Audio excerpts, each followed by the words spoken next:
हाय, मैं शिखा स्वागत करती हूँ आप सभी का मेरे यूट्यूब चैनल मॉम कनेक्शन पर। तो लास्ट वीडियो में हमने बात की थी कि हम बच्चों के लिए हमें क्या क्या शॉपिंग करनी है डिलीवरी से जस्ट पहले। और आज के वीडियो में मैं बात करने वाली हूँ कि मदर के लिए यानी कि हमारे लिए हमें क्या क्या शॉपिंग करनी है डिलीवरी होने के पहले ही। हमें शॉपिंग का क्या क्या करके रख लेनी है डिलीवरी के बाद के लिए। हम क्या करते हैं कि बहुत सारे लोगों से पूछते हैं कि हमको क्या लेना चाहिए, क्या ख़रीदना चाहिए। और सब लोग हमें अपने अपने अलग अलग लोग अलग अलग एक्सपीरियंस के हिसाब से हमें बताते हैं कि ये भी ले लो वो भी ले लो, या फिर हम अब खूब सारे वीडियोस देखते हैं, उनसे कुछ आइडियाज़ ले लेते हैं और उन सारी चीज़ों को इकट्ठा करके हम अपनी एक लिस्ट तैयार करते हैं कि हमको ये चीज़ें चाहिए होती हैं।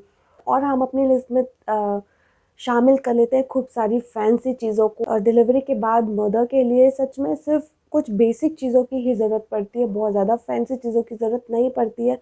क्या होता है कि हम अगर किसी से पूछते हैं तो कोई हमको बोलता है कि आप ब्रेस्ट फीड कराओगे तो निपल शील्ड भी ले लेना, आप ब्रेस्ट फीड कराओगे तो आप ब्रेस्ट पैड भी ले लेना, और कोई बोलता है कि आप ये भी ले लेना वो भी ले लेना, जबकि इन चीज़ों की बिल्कुल ज़रूरत नहीं होती है। ये चीज़ें होती हैं हमारा सेकेंडरी ऑप्शन होता है कि अगर इन केस हमें ज़रूरत पड़ती है, जो कि सभी को ज़रूरत नहीं पड़ती इन चीज़ों की, तो हमें पहले से लेने की कोई ज़रूरत नहीं। अगर ज़रूरत पड़ती है तो ये सारी चीज़ें हमें तुरंत आ सकती हैं हमारे पास। अभी मैं आपके साथ शेयर करने वाली हूँ जो बेसिक चीज़ें जो हमको चाहिए ही चाहिए। अगर आपकी डिलीवरी होने वाली है तो आपको ये सारी चीज़ें तो लगने ही वाली हैं। और बहुत छोटी सी लिस्ट है मेरी, सिर्फ 7-8 चीज़ों की लिस्ट मैंने बनाई है आपके लिए, जो कि सबसे ज़्यादा ज़रूरी होती हैं और सारी चीज़ें आपकी यूज़ होने वाली हैं। इसमें से एक भी चीज़ आपकी ऐसी नहीं होगी कि जो रखी रहे और आगे काम ना आए। तो वीडियो को शुरू करने से पहले आप लोग प्लीज़ चैनल को सब्सक्राइब कर दीजिएगा। आपको पता है 80% लोग वीडियो देखते हैं लेकिन चैनल को सब्सक्राइब नहीं करते हैं। तो आप लोग प्लीज़ चैनल को सब्सक्राइब कर दिया कीजिएगा और वीडियो अगर पसंद आए तो लाइक भी कर दीजिए। सबसे पहले ज़रूरत होती है एक बहुत ही सॉफ्ट कपड़े वाली, कॉटन के कपड़े वाली नर्सिंग गाउन की, या जिसको हम फीडिंग गाउन या नर्सिंग गाउन की ज़रूरत होती है, जिसमें फ्रंट से ज़िप लगी होती है या दोनों साइड से ज़िप लगी होती हैं, जो कि बच्चे को ब्रेस्ट फीड कराने के लिए बहुत आसानी हो जाती है हमें इस तरीके की गाउन्स में। तो आप नर्सिंग गाउन अपने पास कम से कम 2 नर्सिंग गाउन ज़रूर आप लेके रख लीजिएगा। नेक्स्ट चीज़ जो है नर्सिंग ब्रा आप लेके रख लीजिएगा। अगर आपके तुरंत काम में नहीं आएगी तो थोड़े टाइम के बाद आपके ये ज़रूर काम में आएगी। नेक्स्ट हम बात करेंगे सैनिटरी नैपकिन्स। तो सैनिटरी नैपकिन्स कुछ लोगों को 10 दिन तक, कुछ को 15 दिन तक, किसी-किसी को 45 डेज़ तक भी कंटिन्यू सैनिटरी नैपकिन्स का यूज़ करना पड़ सकता है। तो आप बहुत अच्छी क्वालिटी के, बहुत अच्छे वाले सैनिटरी नैपकिन्स आप अपने साथ में रखिएगा। साइज़ बड़ा साइज़ लीजिएगा, double XL even triple XL तक भी आप ले सकते हो। तो इसका आप एक बड़ा-सा पैक लेके रख लीजिएगा, तो आपको जितने भी दिन यूज़ होगा एक अच्छी क्वालिटी का आप सैनिटरी नैपकिन लेके रखिएगा।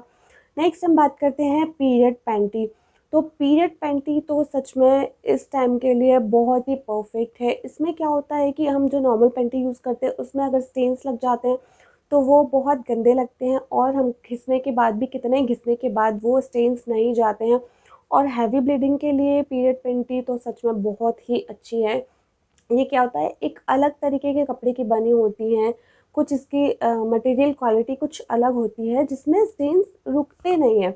हम आसानी से अगर नॉर्मल सा भी थोड़ा सा भी घिस के वॉश कर देते हैं तो इसके स्टेन्स आसानी से चले जाते हैं। और उस टाइम पे भी अगर नहीं जाते तो जैसे हम इसको सन ड्राई करते हैं तो उस टाइम पे स्टेन्स एकदम गायब हो जाते हैं। तो आप पीरियड पेंटी पे ज़रूर इन्वेस्ट कीजिएगा, ये आपके बहुत लंबे टाइम तक काम आने वाली। नेक्स्ट चीज़ जो है वो है फीडिंग क्लॉथ। तो कई बार क्या होता है कि हमें हॉस्पिटल में या हॉस्पिटल से घर आने के बाद भी बहुत ऑकवर्ड सिचुएशन को फेस करना पड़ता है कि हम ब्रेस्ट फीड करा रहे हैं और अचानक से कोई रूम में आ जाता है, तो हम फिर बहुत ज़्यादा, वैसे तो कोई शर्म की बात इसमें है नहीं बच्चे को ब्रेस्ट फीड कराना, लेकिन फिर भी हमारे लिए सिचुएशन थोड़ी सी ऑकवर्ड हो जाती है। तो उससे बचने के लिए या तो आप कॉटन के, सॉफ्ट कॉटन के दुपट्टा ले लीजिएगा, या फिर फीडिंग क्लोथ्स इसके लिए अलग से आते हैं, जिसको आप आराम से नेक में अपने फंसा के और फिर बच्चे को फीड करा सकते हैं। ये थोड़े से कंफर्टेबल भी होते हैं बच्चे के लिए और आपके लिए भी। नेक्स्ट हम बात करेंगे डिस्पोजेबल बैग्स। डिस्पोजेबल बैग्स का यूज़ बहुत ज़्यादा होता है हॉस्पिटल्स में भी, और हॉस्पिटल से घर आने के बाद भी, क्योंकि हमें यूज्ड नैपकिन्स को फेंकने के लिए डिस्पोजेबल बैग्स की बहुत ज़रूरत पड़ती है, या फिर जो कैरी बैग्स होते हैं उनका एक बड़ा सा पैक लेके रख लीजिएगा। नेक्स्ट चीज़ जो है वो बहुत ज़्यादा इम्पॉर्टेंट है, और मैं गारंटी ले सकती हूँ कि 90% लोग इस चीज़ पे ध्यान नहीं देते हैं, जो कि सच में बहुत ज़्यादा इम्पॉर्टेंट वो है। अगर आपकी नॉर्मल डिलीवरी हुई है तो आपको नेक्स्ट डे से ही डॉक्टर बोलते हैं कि आप अपनी टमी को टाई करेगा। तो हमारी सिजेरियन डिलीवरी है तो 3 to 4 डेज़ के बाद डॉक्टर्स आपको बोलते हैं कि आपकी टमी को टाई कीजिएगा। तो इसके लिए हमें टमी बेल्ट की ज़रूरत पड़ती है। टमी बेल्ट को लगाने से क्या होता है कि बहुत सारे इसके बेनिफिट्स हैं, जैसे कि यूट्रस जो हमारा बेबी के डिलीवरी के लिए बहुत ज़्यादा बड़ा हुआ यूट्रस था, तो डिलीवरी होने के बाद क्या होता है कि यूट्रस सिंक होके और अपनी जगह पे जाता है। उस टाइम पे हमें बहुत ज़्यादा क्रैम्प्स आते हैं, तो पेट में मतलब हमें दर्द हो सकता है। तो अगर आप टमी बेल्ट लगाते हैं, तो अपनी टमी को टाई करते हैं, तो आप इन क्रैम्प से भी काफ़ी हद तक बच सकते हैं, और यूट्रस भी आसानी से जल्दी अपने प्लेस पर पहुंच जाता है। अगर आप टाइम पे टमी बेल्ट का यूज़ करते हैं तो इन फ्यूचर आपको बैक पेन की प्रॉब्लम भी नहीं होती है। तो ये बहुत ज़्यादा इम्पॉर्टेंट है, और हम इस चीज़ को इग्नोर कर देते हैं और बहुत सारी फैंसी चीज़ें हम अपनी लिस्ट में ऐड कर देते हैं। तो आप टमी बेल्ट को ज़रूर ऐड कीजिएगा अपनी शॉपिंग लिस्ट में। इसका प्रॉपर मेज़रमेंट के हिसाब से आप शॉपिंग कीजिएगा। जैसे आप डॉक्टर से पूछ सकते हैं, जैसे आप डॉक्टर के पास जाते हैं तो आप डॉक्टर से पूछ सकते हैं कि आपको कौन सा टमी बेल्ट सही रहेगा, तो कौन से साइज़ का आपको टमी बेल्ट लेना चाहिए। इसके बाद जो नेक्स्ट चीज़ है वो ऑप्शनल है, अगर आपके पास हो सकता है आपके घर में ऑलरेडी हो, और अगर नहीं है तो आप ये ले सकते हैं, हॉट वाटर बैग। तो कई बार क्या होता है कि हमें बैक पेन होने लगता है, हमें फीडिंग कराने के लिए बार-बार बैठना पड़ता है, या फिर रात-रात भर जाग के बेबी को फीड कराने के लिए हमें बैठे-बैठे फीड कराना होता है, तो हमारी बैक में पेन होने लगता है, या फिर हमारे शोल्डर्स में पेन होने लगता है। तो इसके लिए उसके लिए डॉक्टर्स हमको सजेस्ट करते हैं कि हॉट वाटर से आप सिकाई कीजिएगा। तो हॉट वाटर बैग उस टाइम पे हमारे लिए बहुत ज़्यादा काम आते हैं, बट ये ऑप्शनल है। अगर आपके पास ऑलरेडी अवेलेबल है तो आपको इसको खरीदने की ज़रूरत नहीं है, और अगर नहीं है तो आप इसको ज़रूर खरीद लीजिएगा। ये भी बहुत लॉन्ग वे तक आपके साथ में चलने वाला है।